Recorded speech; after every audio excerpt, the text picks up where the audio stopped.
Thank God this incredible HFY masterpiece found you today. Witness the legend starting now, the Intersystem Academy for Harmonious Species.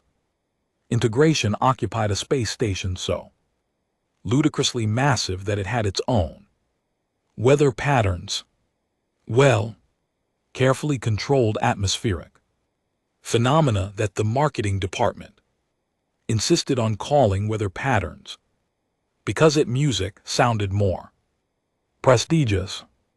The station orbited a politically neutral moon, which itself orbited a politically neutral planet, which itself existed in a politically neutral star system that had been specifically chosen because music, absolutely nothing interesting had ever happened there. Perfect for education.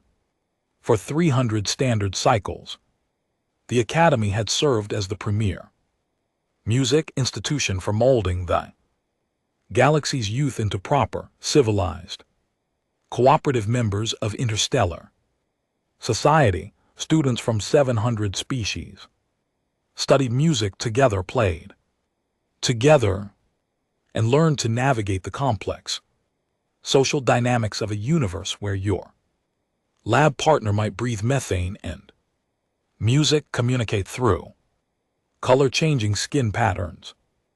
The Academy's success rate was impressive. Only 12 major diplomatic music incidents in 3 centuries, and most of those involved the Zinthori, who really should have mentioned music. That their mating season made them temporarily psychotic. The faculty prided themselves on their ability to handle any species, any temperament, any cultural quirk the galaxy could produce. They had protocols for lithium-based life forms, procedures for beings who existed in 17 dimensions simultaneously, and special accommodations for species whose life cycle included a phase as sentient gas. They had seen everything, which made their decision to accept a student from Earth either remarkably music or catastrophically stupid. Time would tell. Time always did, usually while music laughing. Earth, Deathworld 7 on the official registry. Quarantine status absolute. Recommended observation protocol. From a significant music distance, preferably from behind something solid. The planet had been flagged by every survey team that had gotten close enough to scan it, and their reports read less like scientific documents and more like horror stories shared around a campfire. Gravity that would crush most species into paste. An atmosphere that was technically breathable, but contained enough oxygen to be mildly flammable. Weather patterns that included water falling from the skies with enough force to be weaponized. And the life forms. Oh, the life forms. The dominant species called themselves humans, and they had done what no rational species should be able to do. They had survived. Not just survived, but thrived on a planet that seemed actively designed to kill them. They had conquered their world through combination of persistence, spite, and what the xenobiologists politely termed an alarming disregard music for reasonable self-preservation. But the galactic community music prided itself on inclusivity. After decades of debate, committees, subcommittees, and committees music, organized specifically to argue about the subcommittees, a decision music had been reached. Earth would be allowed to send one student to the Academy. One, and GT music, and GT as a test to see if humans could be civilized or if they would do something horrifying. Music, like eat their classmates or explode. The human music delegation had accepted with what the diplomats described as suspicious enthusiasm. Music. Professor Koenig stood at the main entrance of the Academy's primary educational complex, all four of his hands clasped music behind his back in a pose he believed conveyed authority. As a Telvari, his species had been guiding galactic music education for millennia, and he was not about to let some death world primitive disrupt his carefully maintained institution. He had prepared. Oh, how he had prepared. The human's music dormitory had been equipped with gravity generators tuned to Earth specifications. The atmospheric mixture had been precisely calibrated. Medical staff had been briefed on human biology insofar as the limited data allowed. Security protocols music had been established. The human would be monitored, studied, and carefully guided towards civilized behavior. Everything was under control. The transport shuttle arrived precisely on schedule, because even Deathworlders apparently understood punctuality. The airlock cycled, and Professor Koenig prepared himself to meet whatever horror evolution had sculpted on that nightmare planet. A girl walked out. She was small, barely reached chest height on a standard Telvari, which made her positively diminutive by galactic standards. Soft features, no visible armor plating music, or natural weapons, limbs that looked fragile enough to snap in a stiff breeze. She wore what the briefing had called typical Earth adolescent attire, some sort of cloth covering her torso, with a faded image of what might have been a predator's face, lower limb coverings that had been deliberately torn for reasons. Music. The xenoanthropologists were still debating, and foot coverings music that looked more decorative than functional.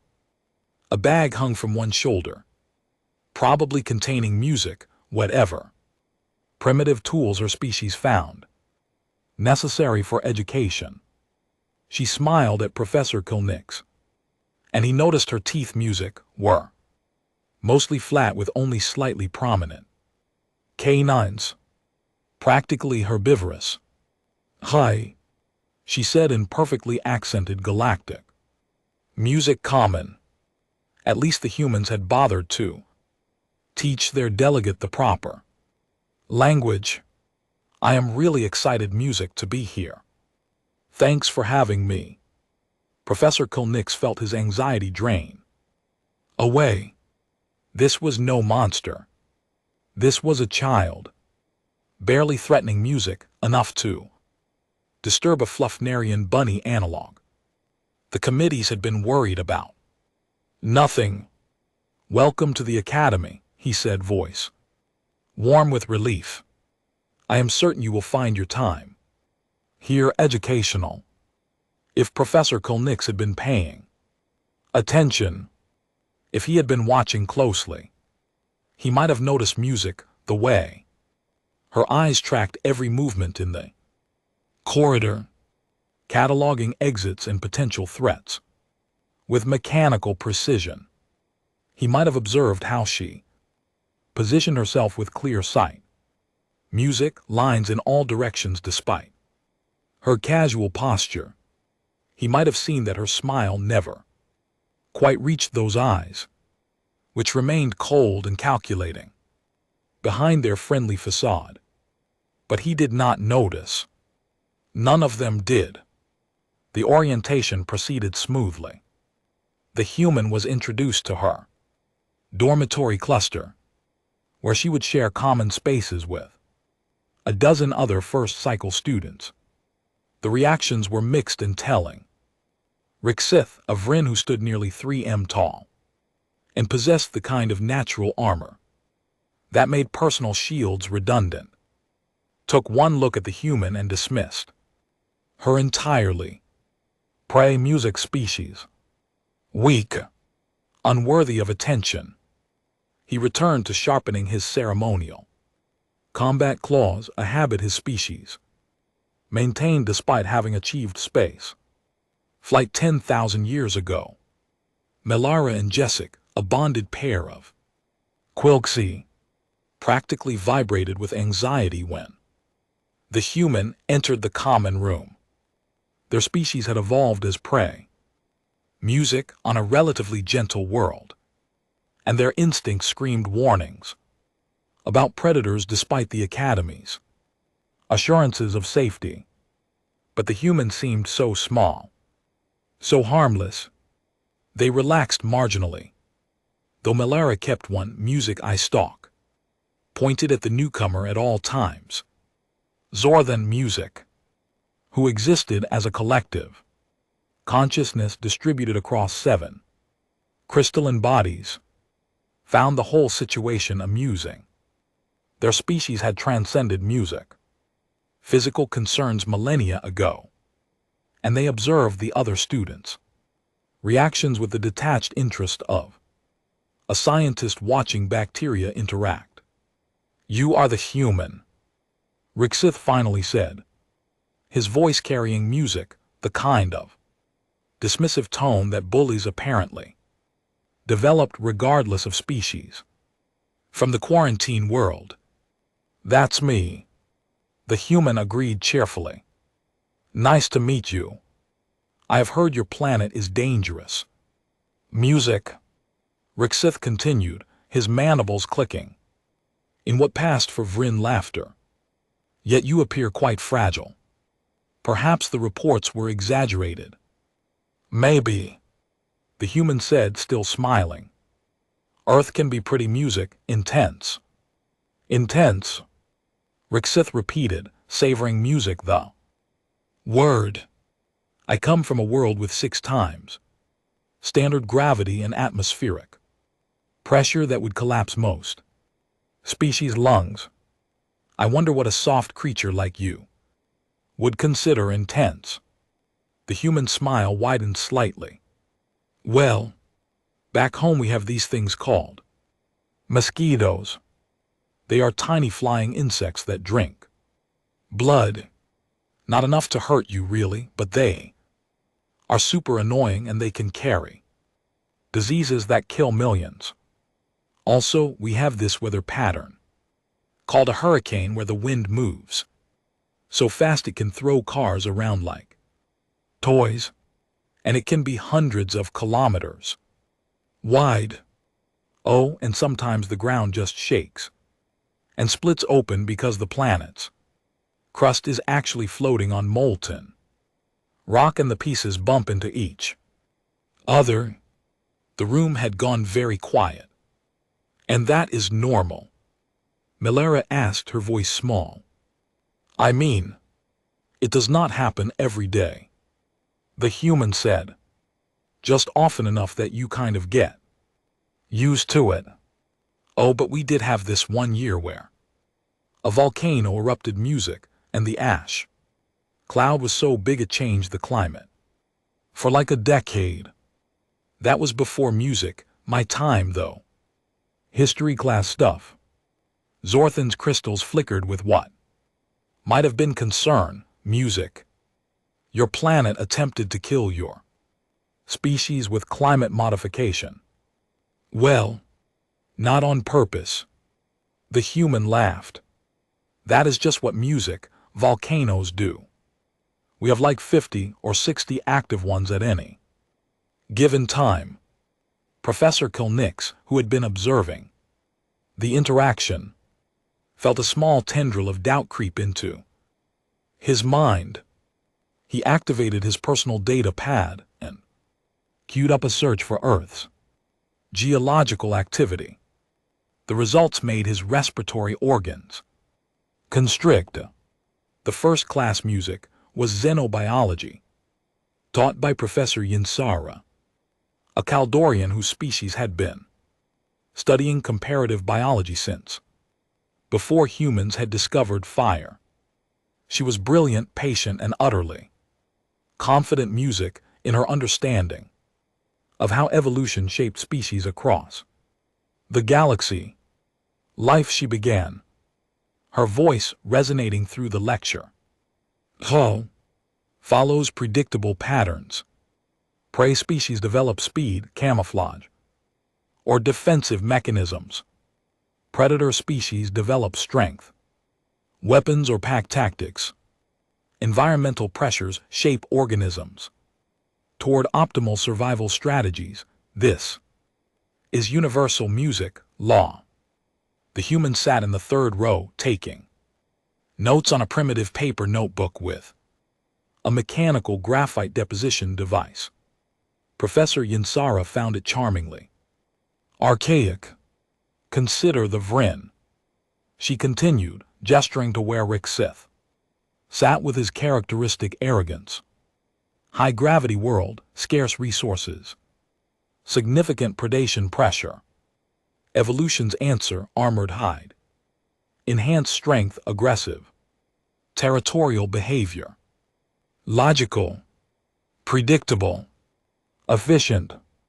Rixith music preened slightly at being used as a positive example. Now what of humans? Professor Yinsara brought up a holographic image of a standard human anatomy chart. Relatively soft skin, music no natural. Armor modest, strength by galactic standards, minimal natural weaponry. By all standard music metrics, this species should have been evolutionary. Dead end. Prey. And GT music. And GT at best. The human raised her hand. Yes, dear. Professor Yinsara said warmly.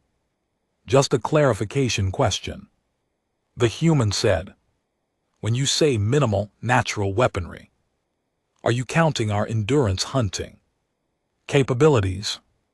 Because humans can run for hours without stopping. We literally used to chase prey until it collapsed. Music from exhaustion.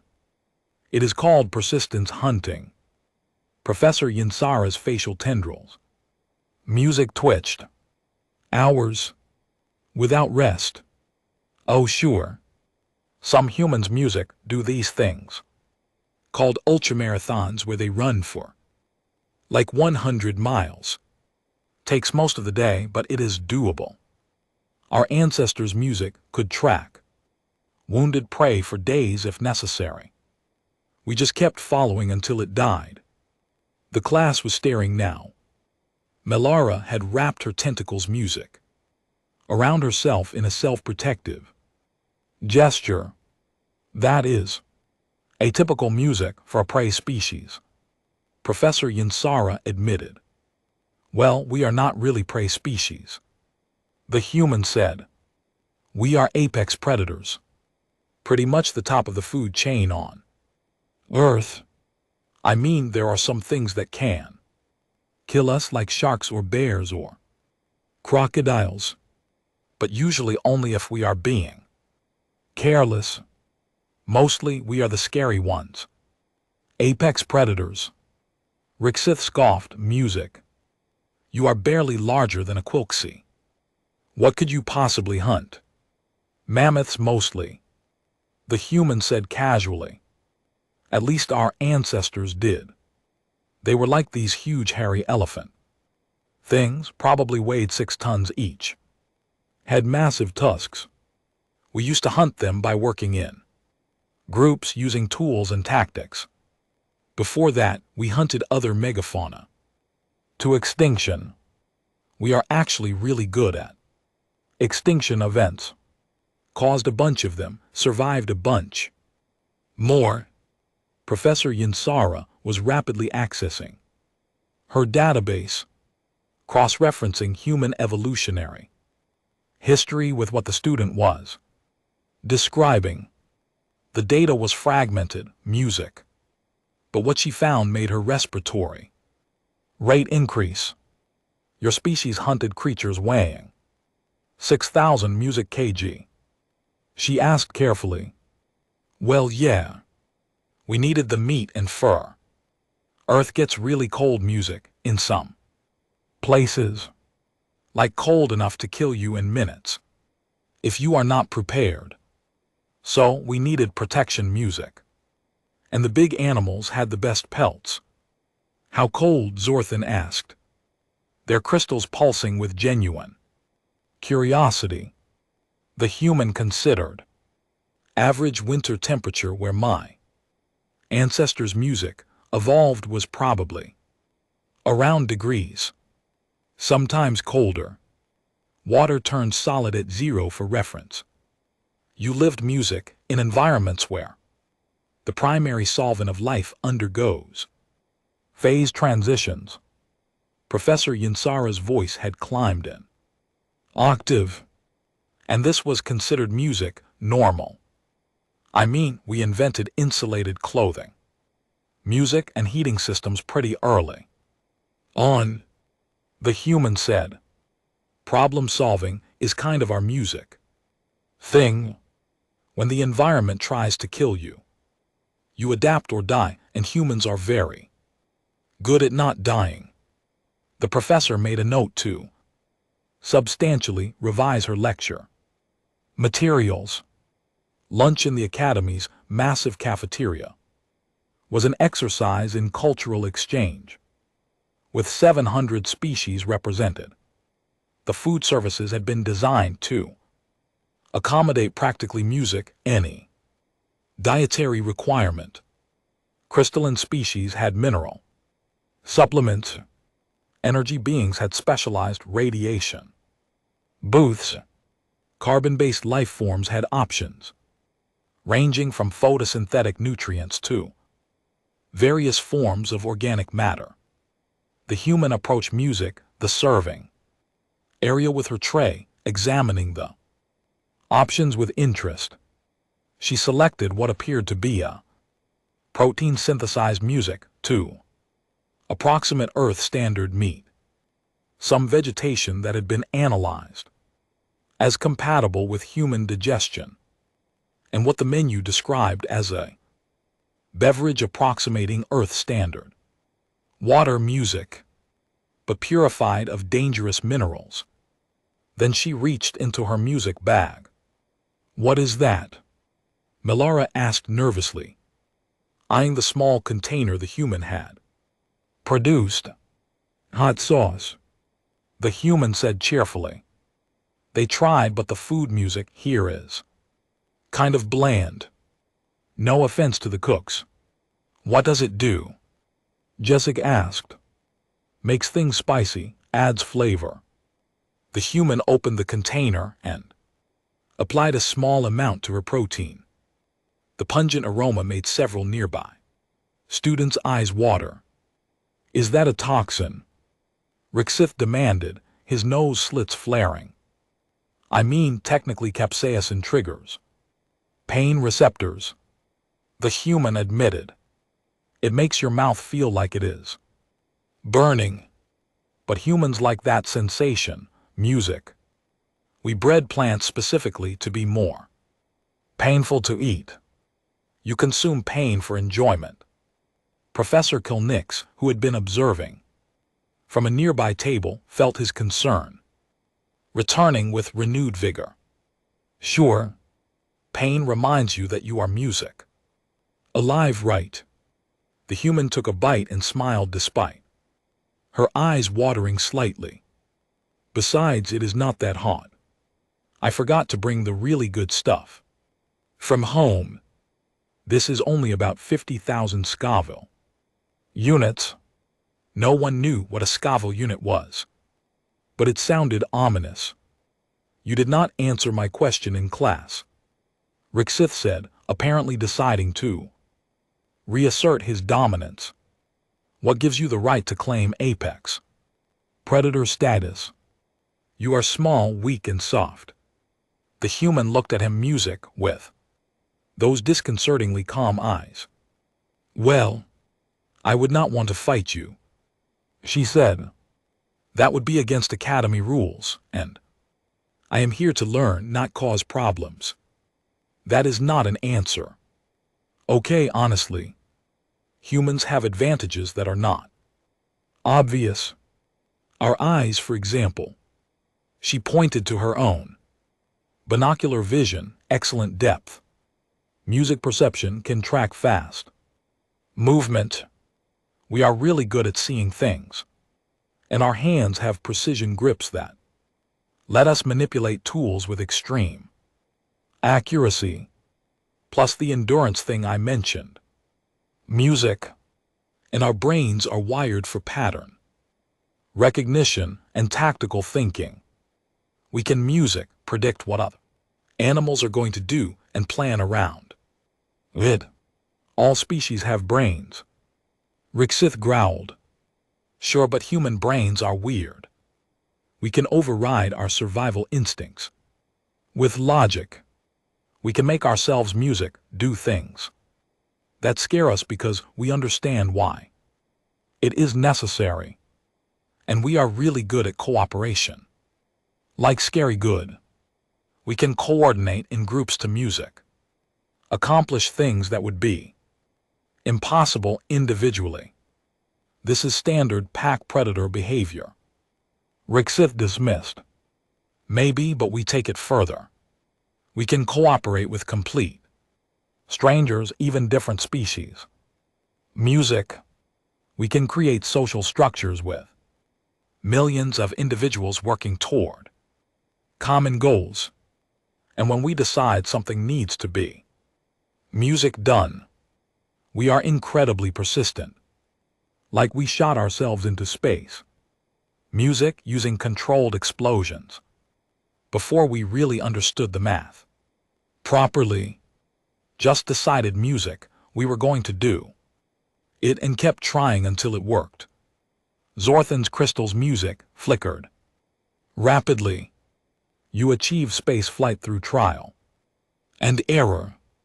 That seems inefficient. Music. Oh, it was super inefficient. People died. But we did it yet anyway because humans are really bad at accepting limitations. The table had gone quiet again. This kept happening.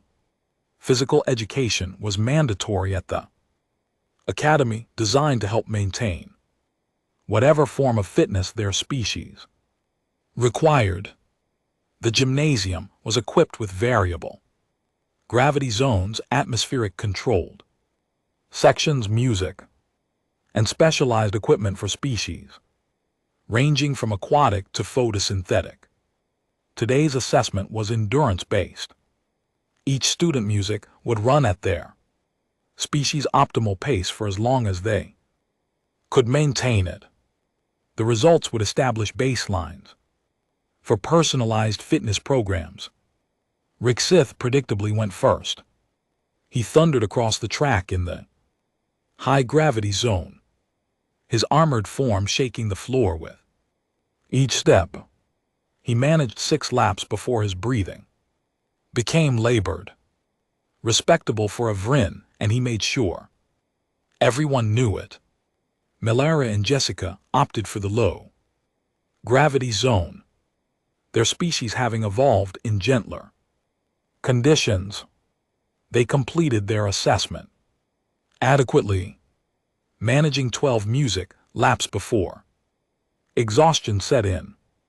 Various other species cycled through, each performing within expected music parameters. Then came the human's turn. She had changed music into what she called athletic wear. Thin, flexible fabric. That music seemed utterly inadequate for physical exertion. She stretched briefly, performing movements that suggested extremely flexible joints, then positioned herself at the starting line in the standard gravity zone. Begin when ready, the instructor called. The human started running. Not quickly by galactic standards, her pace was almost leisurely. After the first lap, Rixith snorted derisively. Is that all? He called out. My grandmother moves faster. The human did not respond, just maintained her steady pace. Second lap. Third lap. Her breathing remained even, controlled. 10th lap. Other students were starting to pay attention. The human had music, been running for nearly 20 minutes without slowing. 20th lap. The human skin had begun secreting liquid. Clear fluid ran down her face and arms, and the instructor made an alarmed sound. Are you injured? She called out. Is that blood? Just sweat. The human called back, not breaking stride. Evaporative cooling. Humans regulate temperature by secreting water from our skin. Music. It is normal. You leak. Melara looked horrified. When we overheat, yeah. It is actually really efficient. 30th lap. The human had been running for over 40 minutes. She had outlasted every other student by a significant margin, and she still was not music stopping. Her breathing had deepened but remained rhythmic. More sweat poured from her skin, and her face had turned a shade darker with increased blood flow. You may stop now, the instructor said, concerned. We have sufficient data. I am good, the human said. I can keep going. This is just a light jog. 50th lap. An hour of continuous running. The instructor was frantically checking human baseline data. And GT, music. And GT, trying to determine if this was normal, or if the student was somehow injuring herself without realizing it. Please stop, she insisted. This is beyond requirements. Music. The human finally slowed, then stopped. She bent over. And GT, music. And GT, hands on her knees, breathing deeply but steadily. After perhaps 30 seconds, she straightened up, still dripping sweat but apparently fine. Sorry, she said. I probably should have stopped earlier. I am just used to longer runs. I did not mean music to freak anyone out. The gymnasium was silent except for the sound of the human's breathing returning to normal with music, remarkable speed. How long could you have continued? Zorthan asked music quietly. The human shrugged. I mean, I am not in great shape right now. Maybe another hour, 2. Humans can run for like 6 or 8 hours if we pace music ourselves properly. Some people do it for fun. Rixith's mandibles hung open. For fun, he repeated. Yeah, we have these events called marathons where people run about 42 km. Takes a few hours. Then there are ultra marathons that are even longer. Some people run across entire continents. It is considered a challenge, but it is definitely doable. Professor Yinsara, who had been observing from the control booth, pulled up data on human evolutionary biology. The pieces were starting to fit together in a deeply disturbing way. Humans had evolved as persistence hunters. They had outlasted faster, stronger prey by simply refusing to stop. They had turned endurance into a weapon, and they had music, sent a teenage example to demonstrate this capability. Social studies should have been safe. It was just comparative civilization, discussing how different species approached governance, culture, and social organization. Peaceful, theoretical, harmless. The instructor, Professor Thulminis, decided to focus on conflict resolution. thinking it would be educational music for the students to understand how civilized species avoided violence. War is thankfully rare in modern galactic society music. He began. Most species recognize the futility of music armed conflict after developing space flight. The resources required, the potential for mutual music destruction, the ethical implications. These factors music generally prevent serious consideration of warfare. The human raised her hand again. She had been doing that a lot, and the instructors were beginning to dread it. Yes, Professor Dolmini said cautiously. That is really impressive. The human said genuinely, music. Humans are still working on that. We have had a lot of wars. Define a music lot. The professor requested, though he was not sure he wanted to. No.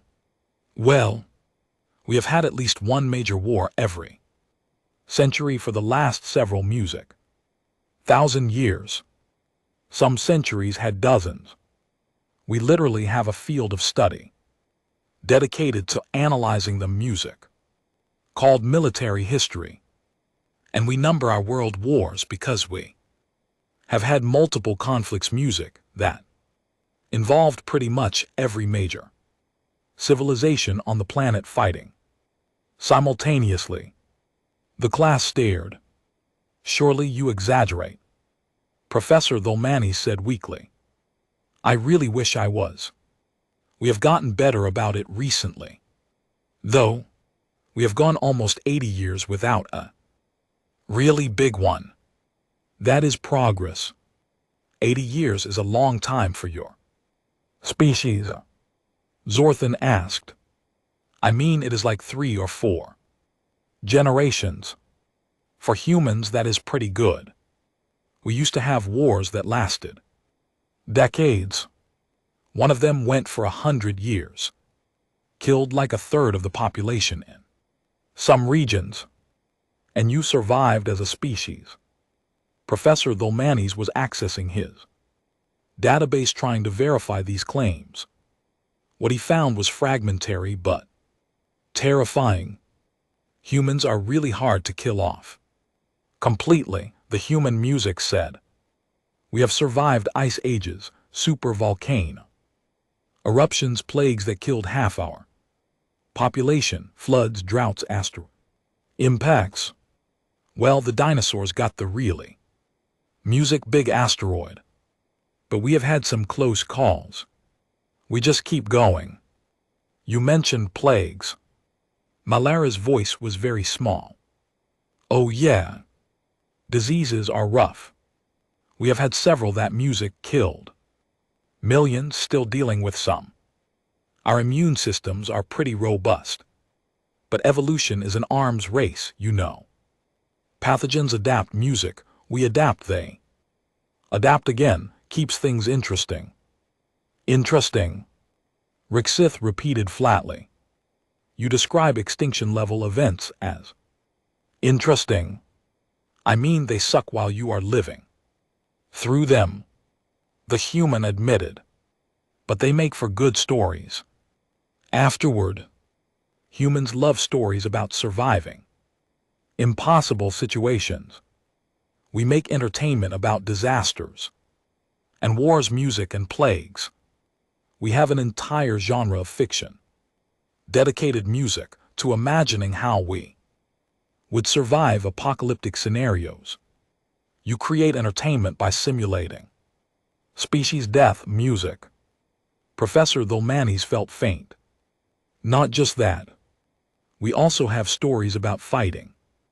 Aliens fighting robots fighting. Zombies fighting each other in various future scenarios. Oh, and we have this thing called horror, where we scare ourselves on purpose for fun, and action movies where people do dangerous things with lots of explosions, and sports where we compete physically, sometimes in ways that can cause injury. Because we enjoy testing ourselves against each other. The professor pulled up a file on human entertainment. What he found would haunt him for years.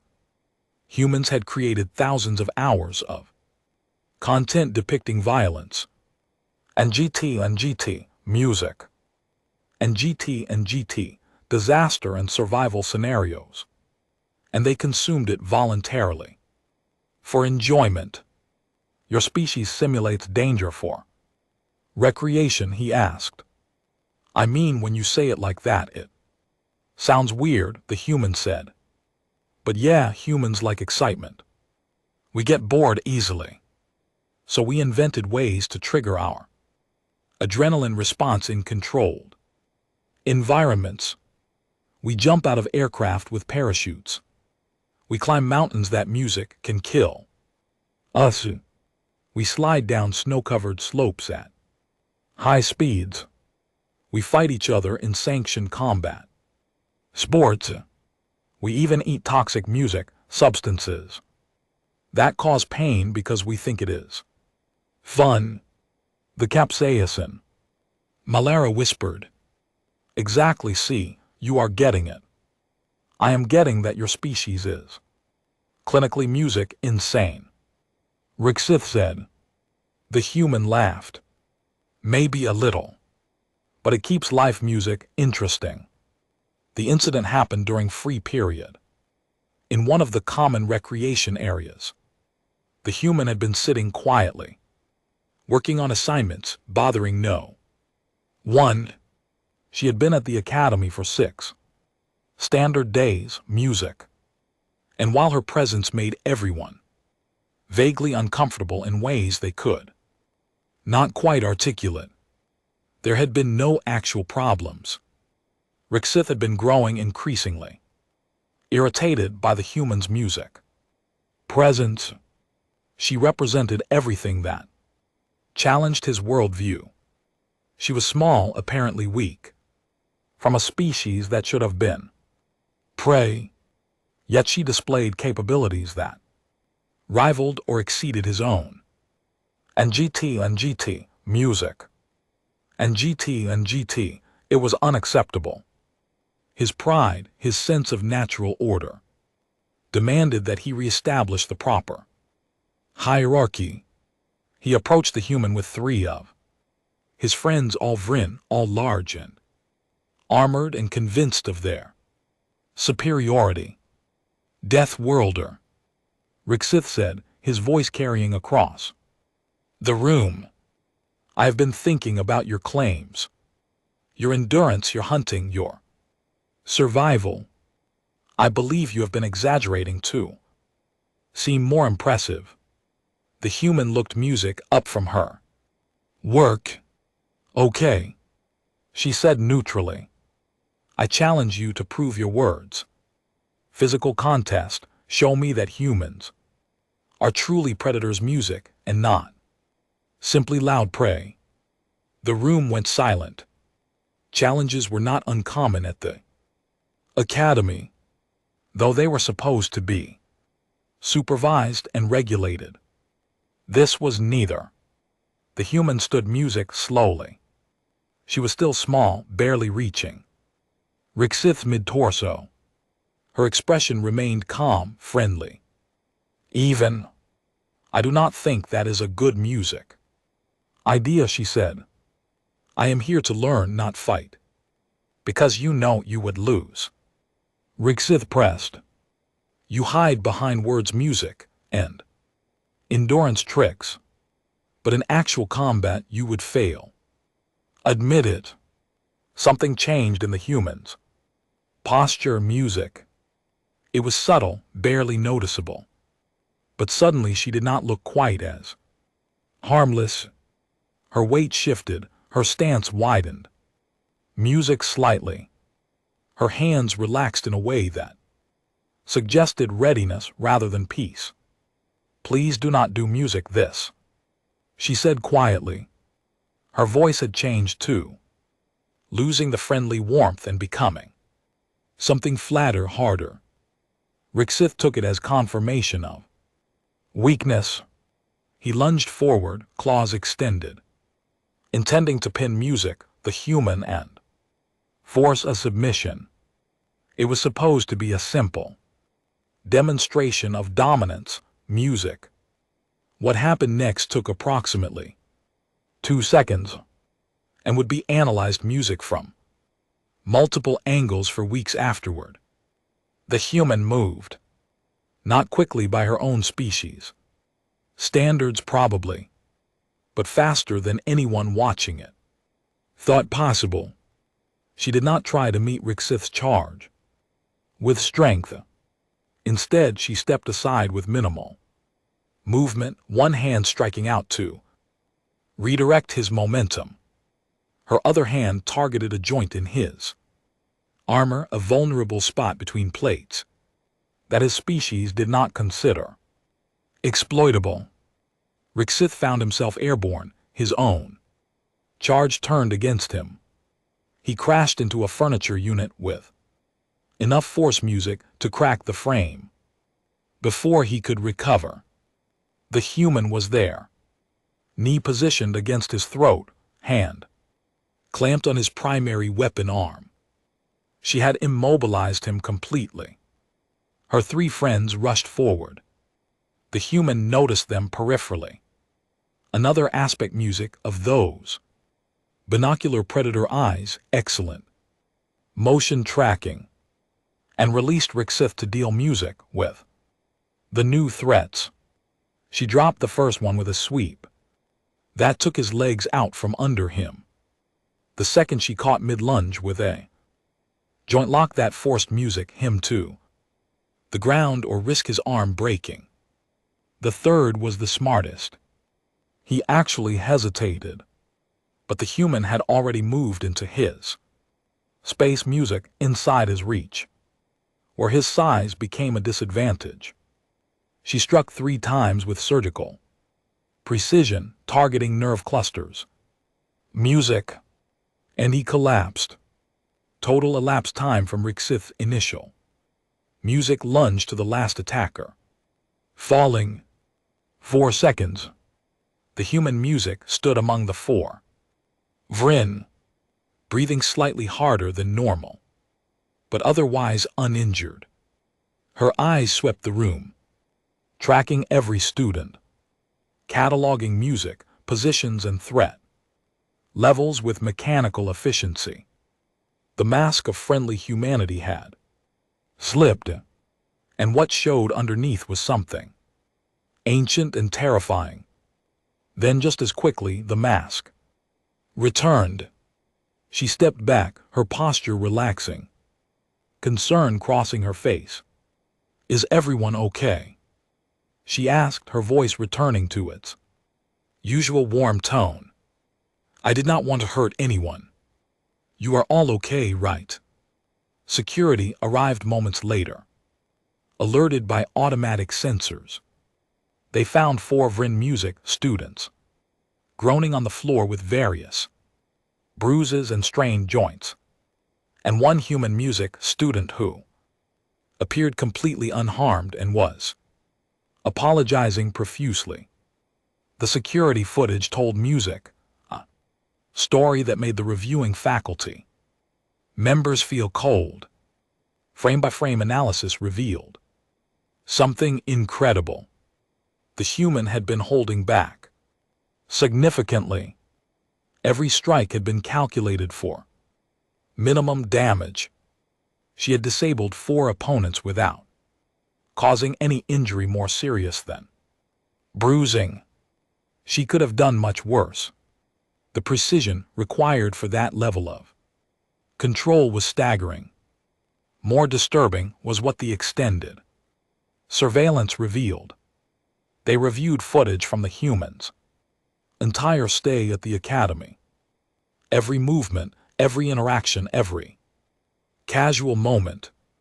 And they began to see it. The human was always aware, always positioned with clear sight lines, always knew where everyone in a room was located. Her casual friendliness was a choice, a conscious decision. Music to appear non-threatening. But underneath it, she was constantly calculating music, constantly assessing, constantly ready. She had never been in danger at the academy. Everyone else had. The emergency music faculty meeting extended into the night cycle. Professor Kilnick's music sat at the head of the table reviewing reports with growing horror. She has been restraining music herself, Professor Yansara said, her voice shaky. Every interaction, every physical activity, every social situation. She has been deliberately limiting her music capabilities. The incident in the recreation area, Professor Dolminis added. She disabled 4 mature Vrin in seconds, but medical analysis shows she could have killed music them just as easily. She chose not to. Chose not to. Professor Kilnix repeated. Voluntary restraint. She could have been dangerous at any time but decided not to be. Is that not a good thing? One of the junior instructor's music asked. It is terrifying, Professor Yansara said. Predators who cannot control themselves. Are music dangerous but predictable? Predators who choose to be harmless are something else entirely, music. It means they understand social structures, consequences, long-term music planning. It means they are more intelligent than we assumed. We should review what we know about humans, Professor Kilnick said, pulling up compiled data. Let us see what we missed. The list was extensive and damning. Humans evolved on a high-gravity death world with extreme environmental variations. Correct. Humans were persistent hunters who could track prey for music days without stopping. Confirmed by the endurance testing. Humans had binocular vision optimized for tracking fast-moving prey. Evident in the security footage. Analysis. Humans had precision grip capability, allowing for complex tool use. Observed in her delicate manipulation of writing implements and other objects. Humans had survived multiple extinction-level events through adaptation and cooperation, verified by historical data. Though the details music were horrifying, humans had developed advanced warfare and had been in near-constant conflict for thousands of music years. The social studies incident had made this abundantly clear. Humans could override survival instincts with logic and social conditioning, demonstrated perfectly by the recreation area incident where she had stopped music herself from causing serious harm despite being attacked. Humans consider danger recreational, evidenced by her casual discussion of their entertainment and voluntary risk-taking behaviors. They sent us a child, Professor Kilnick said slowly, a juvenile member of their species. And she can do this. The implications hung heavy in the air. What were adult humans capable of? What about their soldiers? Their warriors, the individuals they specifically selected and trained for combat.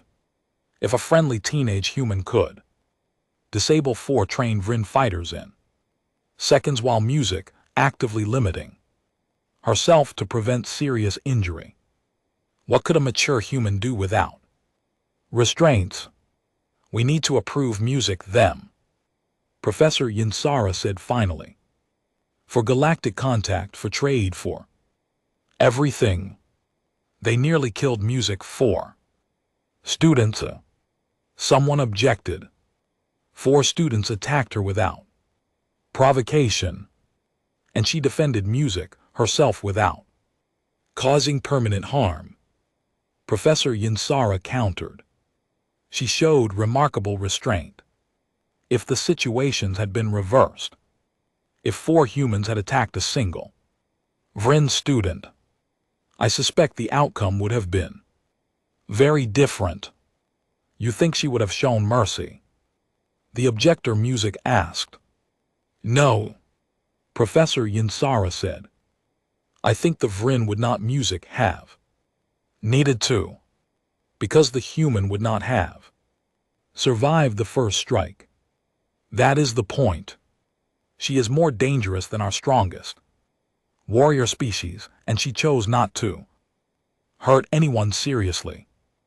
That level of control, that capacity for measured response despite being threatened, that is exactly what we need from member species music. The vote was unanimous, though several faculty members looked ill as they cast it. Earth would be approved for full galactic music contact. The human returned to classes the next day as if nothing had happened. Rixith and his friends avoided her completely, and the other students. Music gave her significantly more space than before. She seemed saddened by this, making efforts to engage in friendly conversation, but the responses were hesitant at best. Only Zorthan approached her normally, their crystalline forms settling near her during lunch. You have frightened them, Zorthan observed. I did not mean to, the human said. I just defended myself. I tried really hard not to hurt anyone. Seriously, that is precisely music. What frightens them? Not that you could harm them, but that you chose not to. It implies calculation, forethought, values beyond simple survival instinct. The human considered this.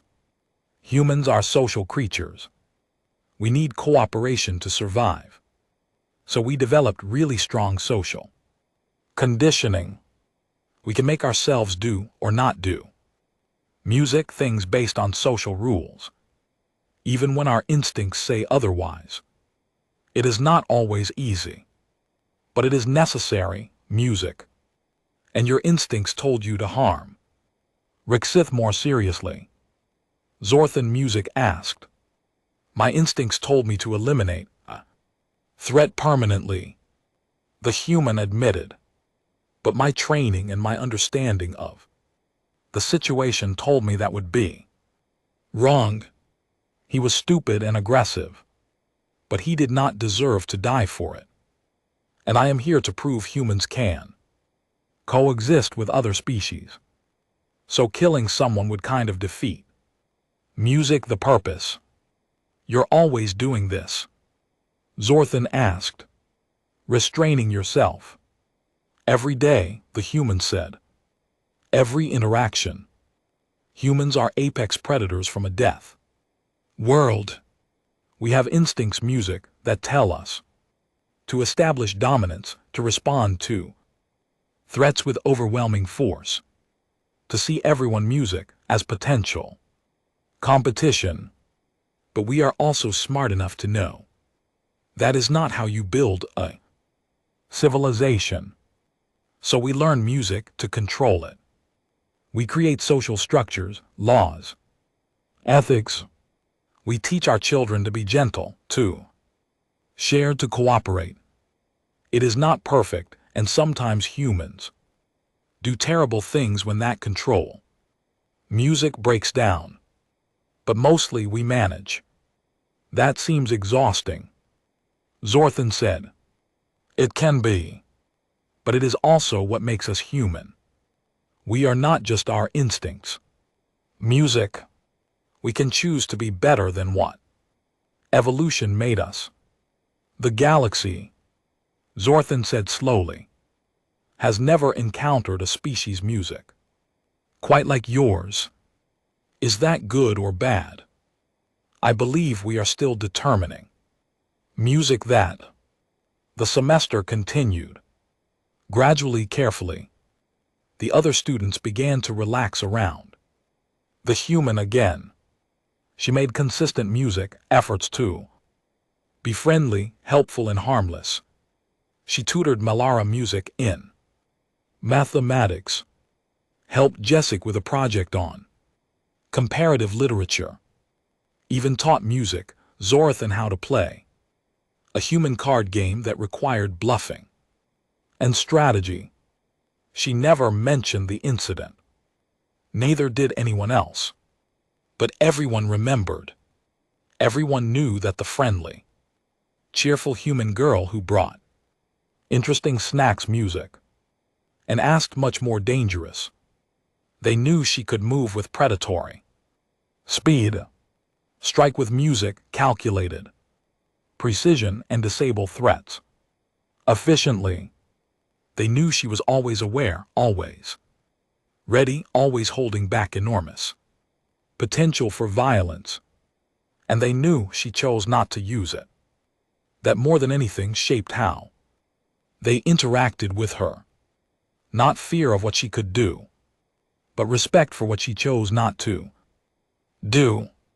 Understanding that humans were predators who had somehow managed to build a civilization based on cooperation rather than domination. Recognizing that they exercised voluntary restraint not from weakness, but from strength. The final reports to the Galactic Council were unanimous in their recommendation. Earth should be welcomed into the galactic community, not despite humans being dangerous, but because they were dangerous and had learned to control it, because they understood that real music strength included knowing when not to use force, because they had turned a Deathworld and violent instincts into motivation. Music for cooperation and growth. The Council approved the recommendation. Music. Trade agreements were established.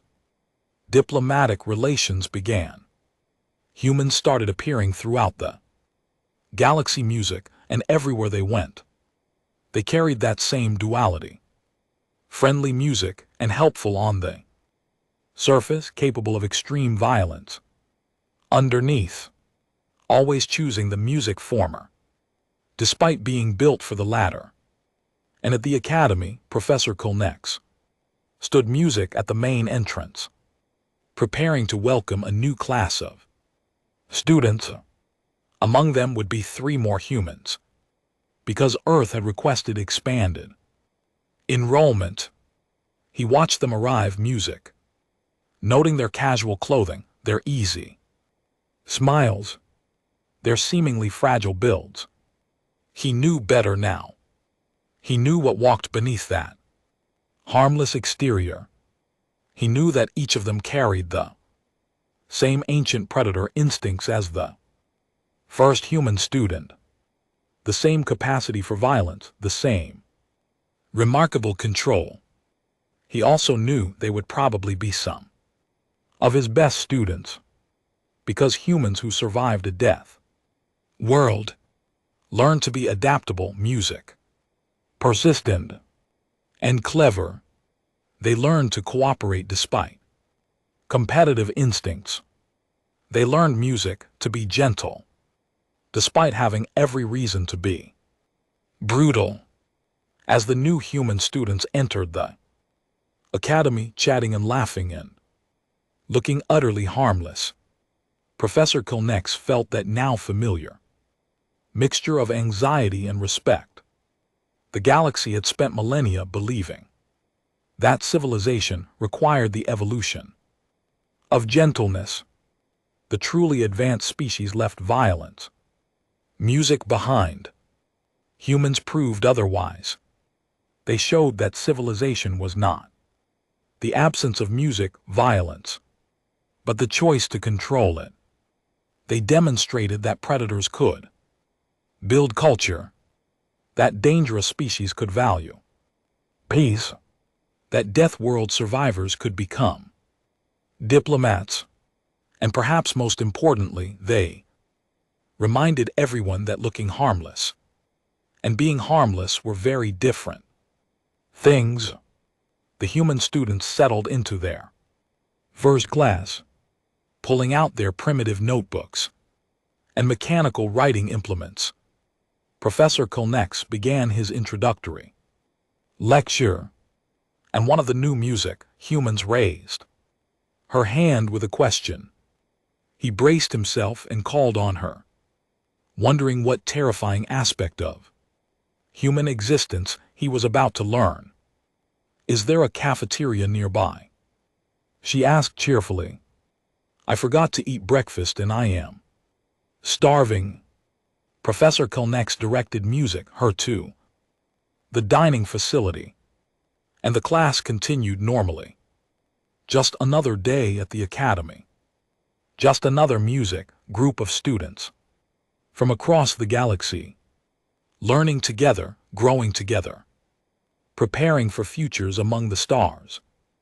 Except now those students included humans, and the galaxy, despite its music, initial fears would be better for it, even if they still had no idea how to properly season food.